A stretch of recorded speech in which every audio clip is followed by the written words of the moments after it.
Dito po sa issue ng DepEd budget na, well, pinakamalaki po sa kasaysayan, 928 billion pesos para sa taong 2026.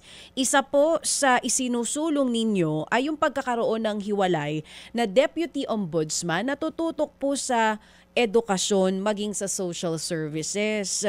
Matuloy po kaya ito? At saka paano po yun kung may ombudsman na tayo? Kasi naitanong niyo po yan kay Secretary Angara, sinong nagpupulis sa DepEd? Bakit po kailangan pa natin ng hiwalay na ombudsman for education sector? Palagi ko sa lahat ng mga klaseng korupsyon sa ating pamahalaan, yung pinakamasahol talaga, yung mga nangungurakot sa DepEd, sa Department of Education, at pati na rin sa mga social services natin. Para sa akin, yun talaga yung diretsong nakakatulong sa mga ordinaryong Pilipino, lalong-lalo na yung pagdating sa edukasyon na kinakailangan ng lahat ng mamamayan yan. At dapat wala talagang korupsyon sa loob ng mga departamentong yan.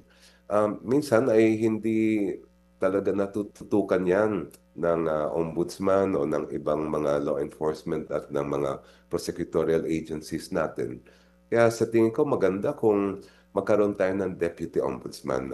Ito ay isang panukalang batas na pinag-aaralan ko na medyo matagal ko na rin naisip ito eh.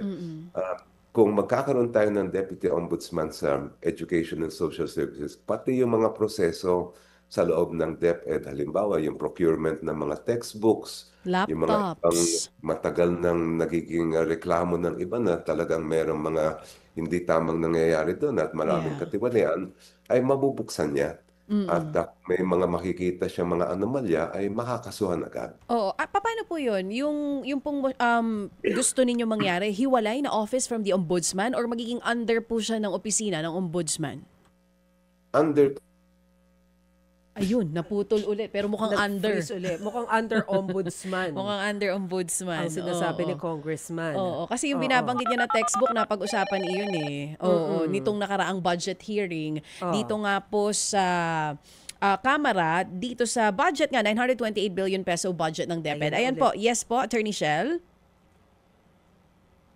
Attorney? Yes, under sa ombudsman yan, tulad ng ibang mga deputy. Mga kapatid, brothers and sisters, saan ka pa? Dito na tayo sa Totoo. Dito na tayo sa True FM. Mga kapatid, mag-subscribe and follow po kayo sa social media accounts ng True Network PH. Yan po kami, hanapin nyo lang True Network PH, Facebook, Instagram, YouTube, TikTok, and podcast. Mapa Apple or Spotify man yan, mahahanap nyo kami. Lahat ng mga napapanood at napapakinggan nyo po sa programa, nasa social media accounts namin yan. So, paano mga kapatid? See you sa social media!